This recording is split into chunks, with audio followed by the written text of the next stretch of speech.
પોરબંદર મહાનગરપાલિકામાં તાજેતરમાં સમાવેશ થયેલા વિસ્તાર તેમજ રાજીવનગરમાં ભૂગર્ભ ગટર અને પીવાના પાણીની સુવિધા ઉપલબ્ધ કરાશે, જેમાં ₹17 કરોડના ખર્ચે વિકાસના કામો કરવામાં આવશે।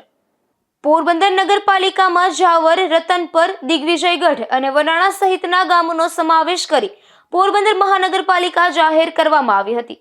ત્યારે નવા સમાવેશ થયેલા વિસ્તારમાં તેમજ રાજીવનગર વિસ્તારમાં પીવાના પાણી અને સ્ટોમ ગટરની સુવિધા ઉપલબ્ધ કરવા માટેની કાર્યવાહી હાથ ધરવામાં આવી છે, જેમાં મહાનગરપાલિકા દ્વારા ₹17 કરોડના ખર્ચે ભૂગર્ભ ગટર અને પીવાના પાણીની પાઇપલાઇન તેમજ રાજીવનગરમાં સ્ટોમ વોટર ગ્રેનેજની સુવિધા પણ ઉપલબ્ધ કરવામાં આવશે।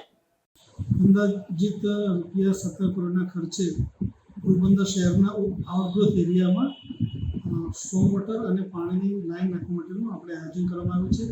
તે માટે પ્રથમ તબક્કે જે 4 ગામો છે એમાં પીવાના પાણીની વ્યવસ્થા માટેના નેટવર્કની કામગીરી અંદાજિત ₹4 કરોડના ખર્ચે કરવાની છે અને ₹13 કરોડના ખર્ચે આ 4 ગામો ઉપરાંત પોરબંદર શહેરના જે વિસ્તારો છે, છાયા વિસ્તાર છે, રાજીવનગર વિસ્તાર છે, આ વિસ્તારોમાં અંડરગ્રાઉન્ડ ગટર નાખવાની પણ કામગીરી હાથ ધરવાની છે।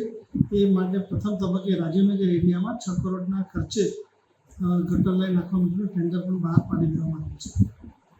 પોરબંદર મહાનગરપાલિકા દ્વારા આ કામગીરી માટે પ્લાન તૈયાર કરી ટેન્ડરિંગ પ્રક્રિયા હાથ ધરવામાં આવશે।